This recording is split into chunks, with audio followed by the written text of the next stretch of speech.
A patient sits across from a surgeon, terrified. She has just been diagnosed with a serious illness and needs an operation. She asks the question every patient asks: what are my chances? The surgeon can say, this procedure has a 90% survival rate. Or the surgeon can say, 1 in 10 patients who undergo this procedure does not survive. Same surgery, same odds, same statistical reality. But research has shown that patients told 90% survival rate are significantly more likely to consent than patients told 10% mortality rate. The same doctors, given the same two framings, also recommend surgery more often when it is described in terms of survival rather than death. The medicine did not change. Only the words changed, and the words changed everything.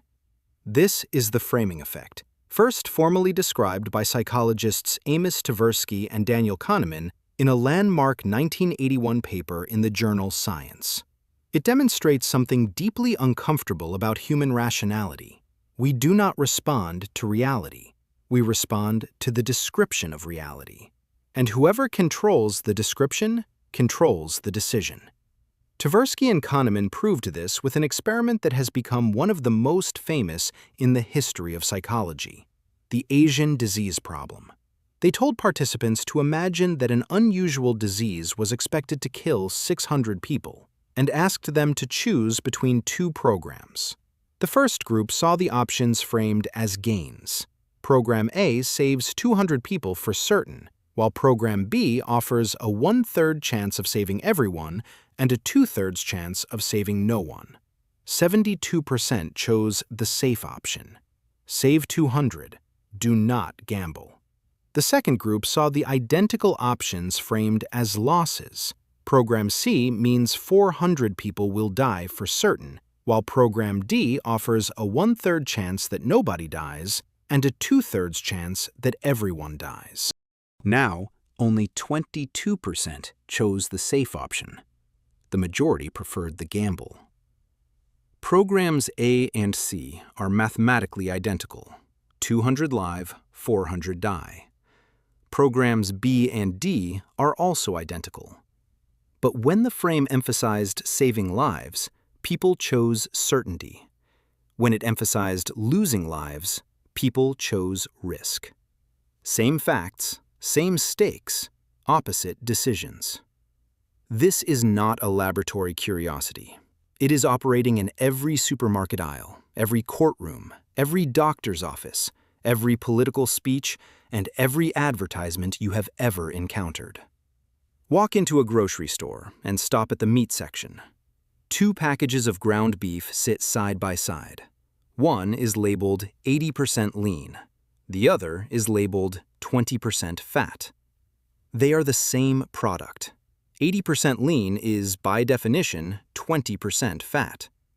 But consumer studies have consistently shown that shoppers rate the lean package as higher quality, healthier, and more appealing. They pay more for it. The word lean activates associations of health and discipline.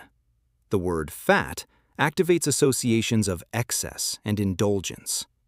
The label is not lying. Both descriptions are accurate. But the marketer chose which truth to spotlight, and that choice reshaped perception of an identical product. Walk one aisle over to the juice section. A bottle reads, "Made with real fruit." Another bottle of nearly identical liquid reads, "Contains only 10% juice." Both statements can be simultaneously true about the same product.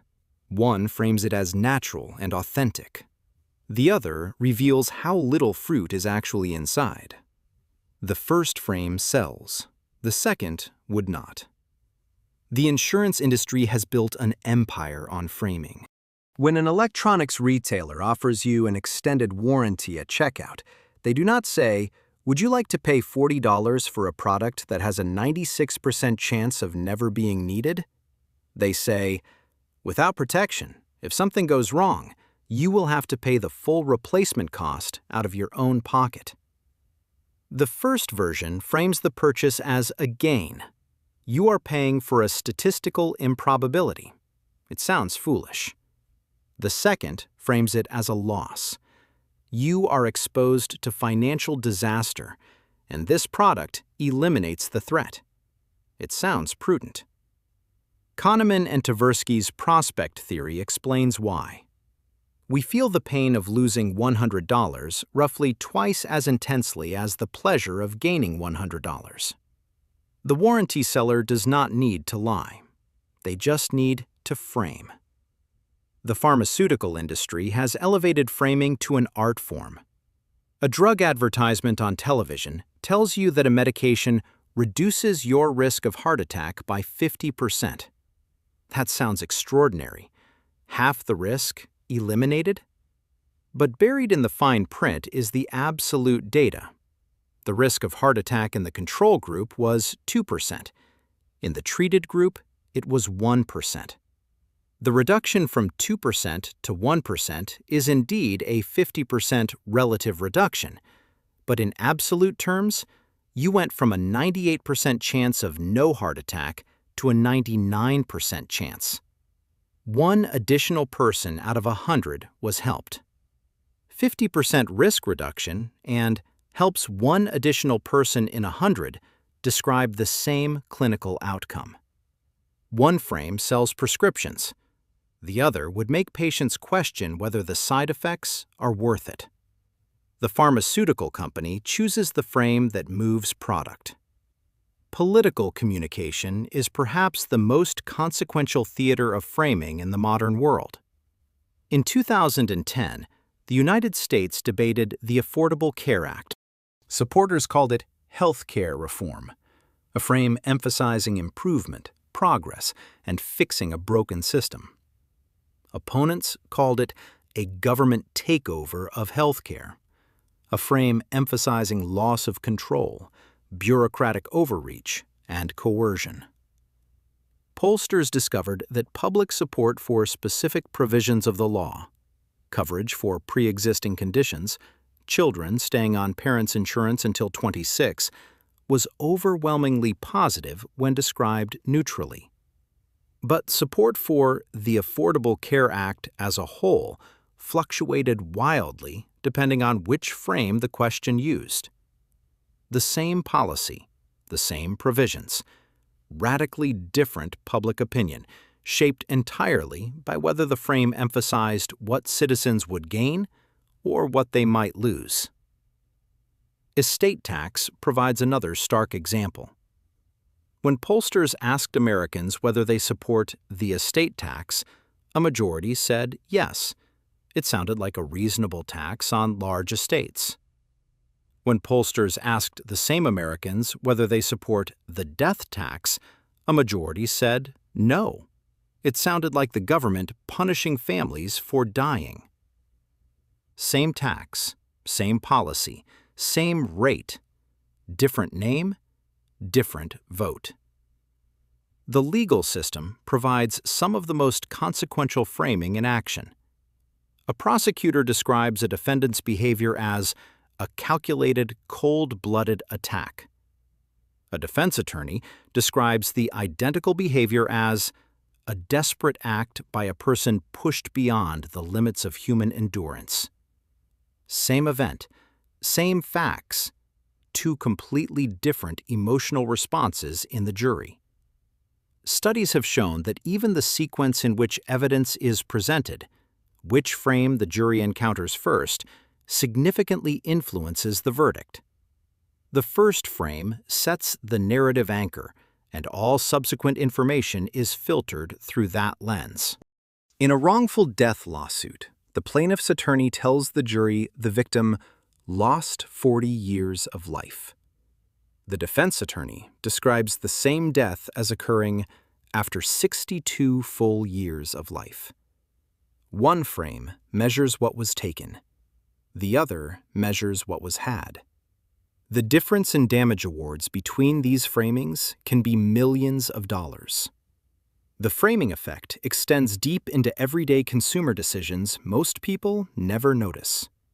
A gym membership priced at less than $2 a day sounds trivial, the cost of a bad coffee. The same membership priced at $730 per year, triggers scrutiny and resistance. Both numbers are accurate. One frame atomizes the cost into invisibly small units. The other forces you to confront the full commitment. A charity frames its ask as, "The cost of a cup of coffee per day can save a child's life." The frame works not because coffee is expensive, but because it reframes the donation as something so small it would be almost immoral to refuse. The implicit message, "You waste this amount daily on caffeine, surely you can redirect it to a dying child," does the moral calculus for you. Restaurant menus are quietly sophisticated framing machines. A dish described as hand-selected Atlantic salmon, slow-roasted on a cedar plank, drizzled with a lemon dill reduction, commands a $35 price tag. The same piece of fish described as roasted salmon with lemon sauce might justify $18. The protein on the plate is identical, but the language, hand-selected, slow-roasted, cedar plank, reduction, frames the dish as an artisanal experience rather than a meal. Menu consultants call these sensory descriptors, and research published in the International Journal of Hospitality Management has shown they increase both the perceived value of a dish and the amount customers are willing to pay by up to 27%. The real estate industry demonstrates framing at the scale of the largest financial decision most people ever make. A house listed as reduced from $450,000 to $399,000 screams bargain. The word reduced frames the transaction as a gain. You are getting something at less than its established value. But describe the same house as currently priced at $399,000, up from $370,000 last year. And the same price no longer feels like a bargain. It feels like a premium. Same house, same neighborhood, same price. Two frames, two completely different emotional responses. Salary negotiations are another arena where framing determines real economic outcomes. A company tells a candidate, "We are offering a total compensation package worth $110,000, including salary, benefits, and equity." The same company could say, "The base salary is $78,000. The first frame bundles everything into an impressively large number that anchors high. The second isolates the cash component, the number the candidate will actually see on their paycheck. Skilled negotiators on both sides understand that the frame in which the first number appears often matters more than the number itself. The dating industry has turned framing into the architecture of human connection. A profile that reads, "I love staying in on Friday nights," frames the person as boring and antisocial in the context of a platform designed around excitement and adventure. The same person writing, "I am happiest cooking dinner for someone I care about," has framed the identical behavior as intimate, warm, and relationship-oriented. The Friday night did not change. The couch did not change. The person did not change. The frame converted a perceived weakness into a perceived strength. The news industry has transformed framing from a psychological phenomenon into a business model. A headline reading, "Unemployment falls to 4.2%, frames the economy positively. The same data point produces the headline, "Over 10 million Americans remain unemployed." Both are factually accurate. Both describe the same economic reality. They produce opposite emotional responses. News organizations choose frames not primarily to deceive, but because frames generate engagement. A loss frame, threat, danger, decline, produces more clicks, more shares, more emotional arousal than a gain frame. The algorithms sorting your newsfeed have learned this. systematically promoting content framed around fear, outrage, and loss, because those frames generate the strongest behavioral response. You are not reading the news. You are reading frames selected by algorithms optimized for your attention, not your understanding. Even the way you frame information to yourself shapes your behavior. A person trying to lose weight can frame their progress as, "I have lost 10 pounds," or "I still need to lose 20 pounds." Same body, same journey, but the first frame celebrates progress and generates motivation, while the second emphasizes the remaining distance and generates discouragement. Researchers have found that approach framing, emphasizing what you will gain, produces more sustained motivation, while avoidance framing, emphasizing what you will lose if you fail, produces more anxiety and often less persistence. You are framing your own reality to yourself every day, and most of the time, you are not choosing the frame consciously. So how do you defend yourself against a bias that operates at the level of language itself? The most effective technique is deliberate reframing, translating any piece of information into its opposite frame before making a decision. When someone tells you a surgery has a 90% survival rate, force yourself to hear 10% mortality. When a product is labeled 80% lean, force yourself to see 20% fat. When a drug ad says 50% risk reduction, ask, 50% of what? If your decision changes when the frame changes, you were not responding to the information. You were responding to the packaging. The second defense is to strip the frame entirely and reduce the decision to raw numbers. Not 90% survival and not 10% mortality. Just 10 out of 100 patients do not survive this procedure. Numbers without adjectives. Data without narrative. This is difficult because the human brain craves narrative. We process stories far more naturally than statistics. That is exactly why framing works. It hijacks the storytelling architecture of cognition to make one version of reality feel more true than another, even when they are identical. Tversky and Kahneman showed that every advertiser, every politician, and every lawyer already knew intuitively, human beings do not make decisions based on objective facts. We make decisions based on how those facts are presented. The frame is not a decoration around the picture. The frame is the picture. And in a world where every headline, every price tag, every label, every speech, and every medical consultation has been framed by someone with an agenda, the most dangerous illusion is believing you are seeing reality as it is. You are not. You are seeing reality as it has been framed for you. And the distance between those two things is the space in which trillions of dollars are made. Elections are won, verdicts are delivered, and lives are shaped by the quiet, invisible power of a few carefully chosen words.